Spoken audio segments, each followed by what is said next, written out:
about Chucky TV series. Let's go ahead and be honest. This series died in 1991. The real Chucky died in 1991 when Andy Barclay threw him off of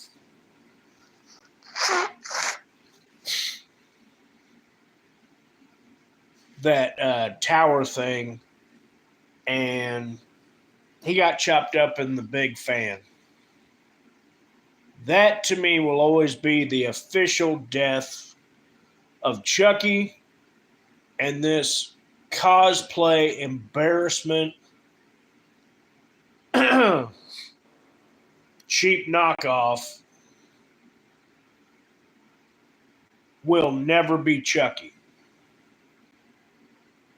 It's kind of ironic that my two favorite slasher movie franchises are Halloween and Child's Play, and 98 is the year I became disillusioned with the Chucky series and became, infatuated with the Halloween series. Because before that, Child's Play was hands down my favorite movie. And yeah, not just slasher movie or horror movie. Then that honor went to Halloween. And again, H2O now? I mean, bro, it's like, that's the one that made me fall in love with Halloween. And guess what? I still put that shit really low on the list. Like, no bullshit.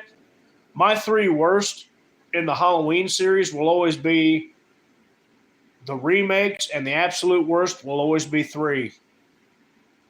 And H2O, I always put right before the first Rob Zombie remake. And I put Resurrection above that. So I'm not even, the biggest H2O fan, and that's still the one that made me fall in love with Halloween. And the character Michael Myers.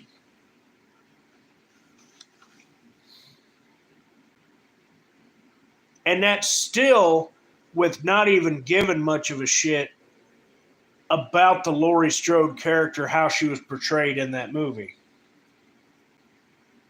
Now I can appreciate that, but it just does not feel like a continuation of the Laurie Strode that we all know and love. Neither did Halloween Ends. Both them, I don't feel like that was Laurie. I felt like that was a screenwriter taking over for her because he's a dumbass. Now, back to Child's Play. My mom is a liberal, a Democrat from Massachusetts with a legit queer, has a girlfriend aunt.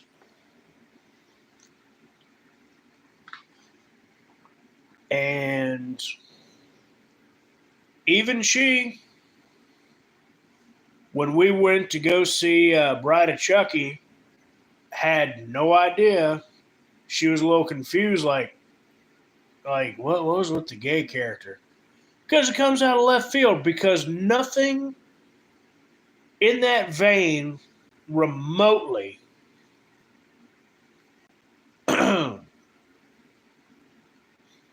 ever comes from that series until then. And again, I don't care how the screenwriter feels. I don't care if you're gay.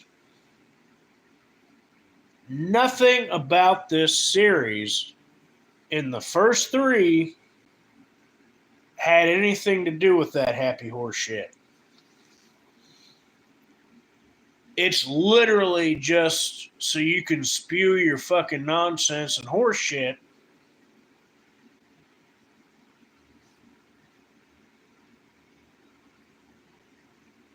Now, again, feel like a fake faux philanthropist, but at the same time I'm saying this shit, I also believe that a writer has the right to write about whatever the hell he or she wants to write. Absolutely. But at the same time, I also feel like